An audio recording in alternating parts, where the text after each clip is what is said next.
All right. Hello, everyone, and welcome to another episode of Eve Basics, the show where we talk about kind of basic stuff about Eve. It's a game, a space game.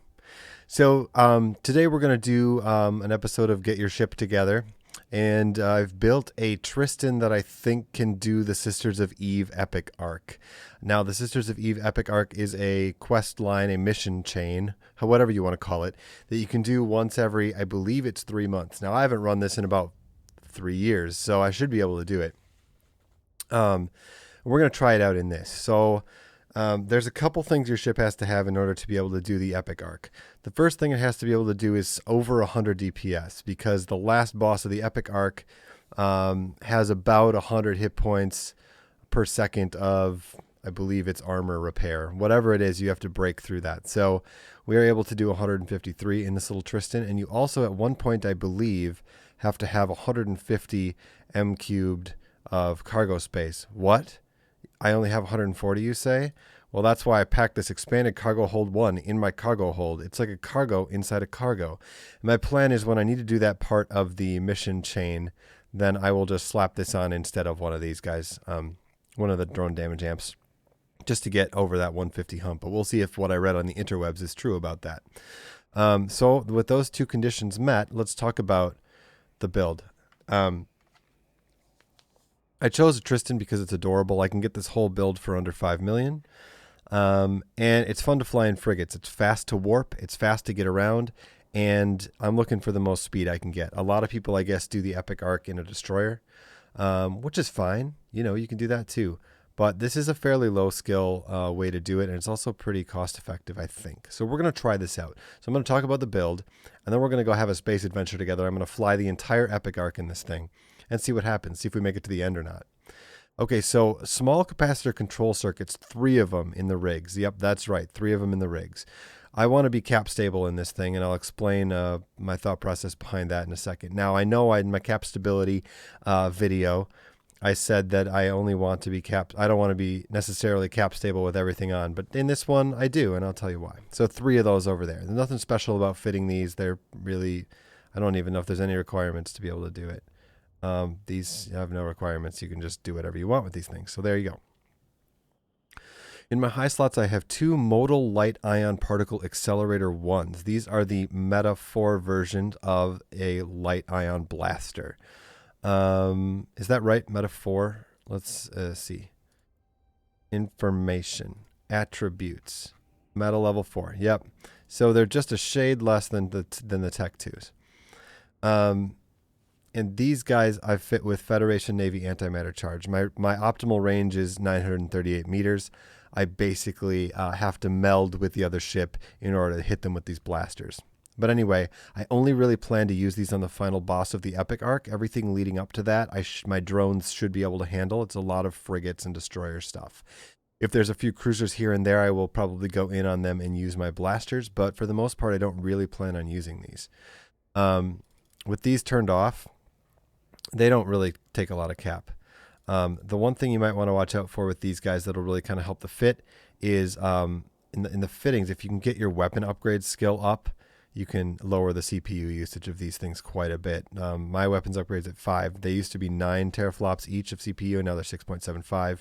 And then advanced weapons upgrades saves you a little bit of power grid off there as well. So if you can't fit it, if you can't fit these guys for some reason, we'll talk about how to solve fitting issues in a second. But these weapons upgrades and advanced weapons upgrade skills really help you get your guns on your boat, which is what you want. And then as far as another skill that'll help a lot is with the activation cost of these. So you want to level up controlled bursts a little bit. Really, any gunnery skill or any blaster skill is going to help you out with these guys. Again, they're not super important to the epic arc, I don't think. We'll find out once I start flying it. But any little bumps you can give to your blasters is always good. Since, 60 of your DPS comes from these. So 2/5 of your DPS, 40% is coming off the blasters if you need them. We have a monopropellant enduring afterburner because we don't want to really run out of cap. We want to just be able to go forever. And as far as that, the easiest thing to do for that to save this is huge. This is absolutely huge. Afterburner skill and fuel conservation skill. I don't know what mine are at right now. Actually, let me check. I'm probably Afterburner 5, but maybe I'm not. Nope, I'm only Afterburner 4 even.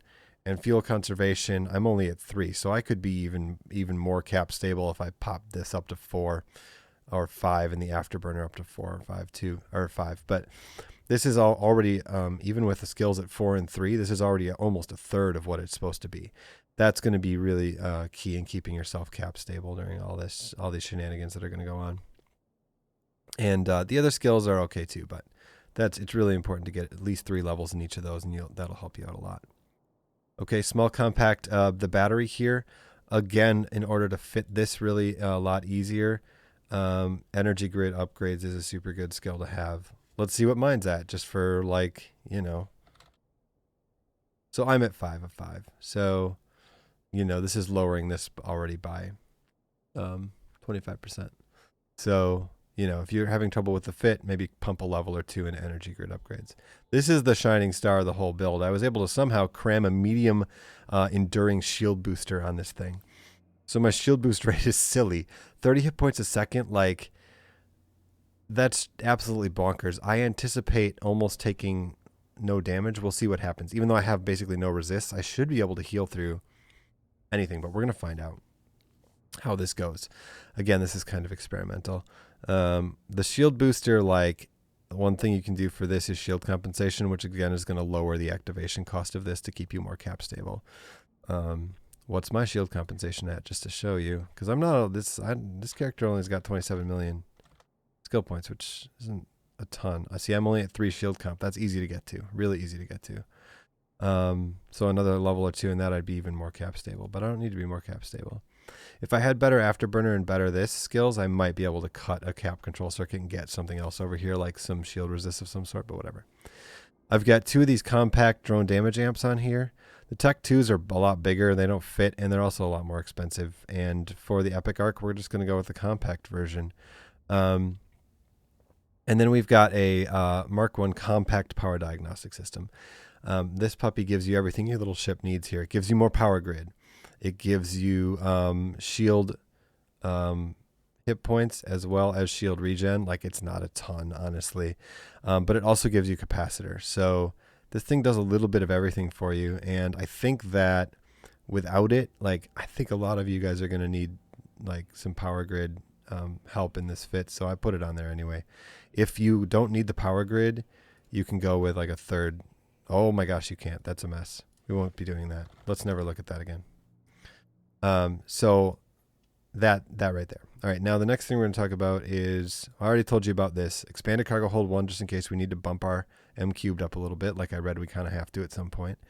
And Federation Navy Antimatter charge asks, like, bring enough. You're not going to be firing this all the time. Like 2,500 was probably fine. So here's the drones I buy. I know anybody who's watched my videos knows what a big fan I am of the integrated versions of these, because they have insanely low skill caps. The requirements are drones too. Whoopity-doo. You probably start the game with everything you need to do these integrated ones.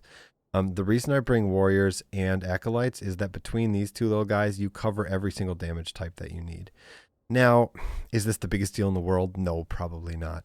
But Dagon, the last boss, or Dagon, or however you want to say his name, I guess his biggest weakness is explosive damage, and his second biggest is kinetic.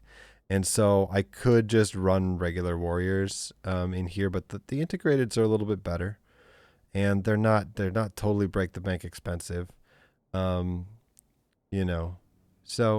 it's not too bad. If you really want to cheapen up the build, you could go with Tech 1 Warriors and Tech 1 Acolytes and probably be okay. Or even Tech 1 Hobgoblins. I guess we'll see how these guys work out. I'm assuming I'm going to use my Acolytes for most everything, except when I get to the last guy. I'm gonna pop in the integrated warriors to kind of take him out a little bit. We'll see what happens. So as far as the drones go, the Tristan's a drone ship. Now, what you're going to notice about this is that, like, the frigate bonuses, the reason I picked the Tristan is because you don't need to have frigates 5, frigates 4 to be any good with this thing. Its bonuses are not to drone damage or anything about damage on the turrets. So you're not losing damage for not having frigates 5. Like if you're at frigates 3 or frigates 2 or whatever, you're probably going to be fine in the Tristan. Drone hit points and tracking speed isn't going to be that big of a deal. And small hybrid turret tracking speed is barely even going to come into play. So like you don't have to have max out frigates. But the one skill you probably do need at 5 to use this build is drones 5. Any levels in light drone operation or drone interfacing that you can get on top of that are only going to boost your damage. That's the build. That's the build that we're running with. I'll link it in the description so you can build it and tinker around with it if you want to. But yes, even though shield modules are fit to an armor ship, we're going to try out this little 4.6 mil Tristan, and we're going to go have a space adventure together. I'm going to run the entire Sisters of Eve epic arc in this thing, and we'll see how it went. Okay, thanks for watching. I'll see you in the next video.